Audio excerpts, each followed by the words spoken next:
Oh hey, it's your friend that loves nothing more than a good canceled plan. Back for some more tech tea. So without further ado, let's get into it. Here are 3 tech updates to get you through your Tuesday.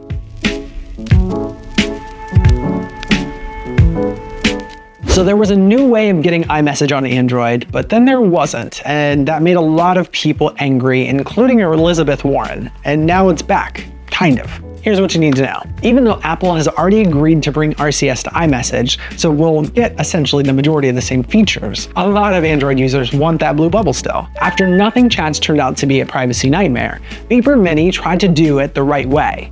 So much so, Apple got involved and shut the program down. Unlike its other iteration, Beeper Mini would allow you to use iMessage without the use of a Mac relay server in a data cloud somewhere. On its first release, you didn't even need an Apple ID. The trade-off was that, currently, you can't use it for regular RCS messages. It would only be able to work with chats using iMessage. Apple did not like this, so they shut it down Friday, saying that it was over security concerns, which is weird since the original Beeper app has been around for over a year and is far less secure, at least to the end user anyway. This move naturally made a ton of people upset, including Senator Elizabeth Warren, who accused the company of trying to protect profits from competitors. As of Monday, Beeper Mini is back online for now, but it's changed a bit. Now you have to use your Apple ID to have iMessage work, and the app is now free versus the previous $2 monthly subscription fee. That said, Apple said it will continue to try to stop Beeper and other companies trying to dupe their messaging app, even if it comes with the ire of the antitrust regulators. A zombie survival game that was hyped for 5 years was pulled from the Steam store after just 5 days.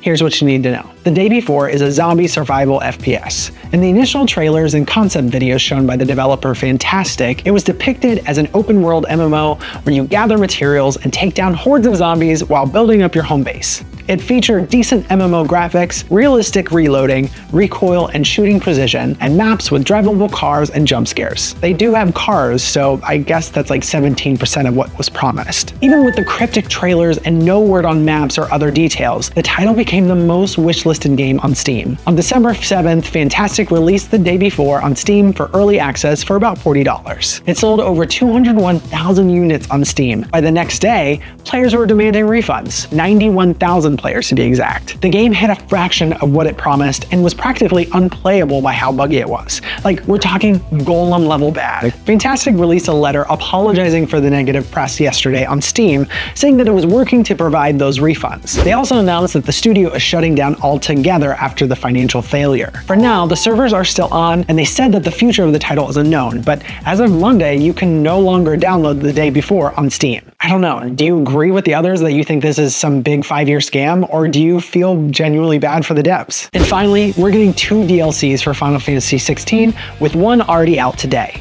Here's what you need to know. Final Fantasy XVI took home the award for Best Soundtrack last week at the Game Awards, and Ben Starr, soon, was a runner-up for the best performance. Square also used the platform to announce the 2 DLCs for the latest title. The first one, Echoes of the Fallen, gives us the final dungeon leading up to the final boss that the original game kind of missed out on. The story gives us a little better look into the civilization of the Fallen and their technology used at the time. Yoshida said that he wanted this to feel a little bit more futuristic to represent the people of that time. The soundtrack samples an electronic rock to really kind of drive that point home. The final boss to this DLC is none other than Omega Weapon.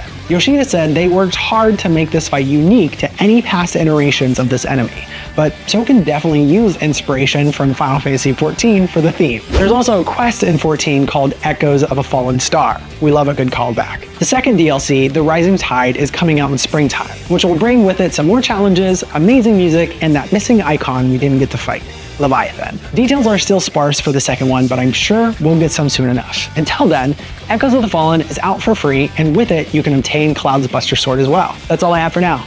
Make sure to like and subscribe if you haven't, and I'll see you back here for some more tech tea.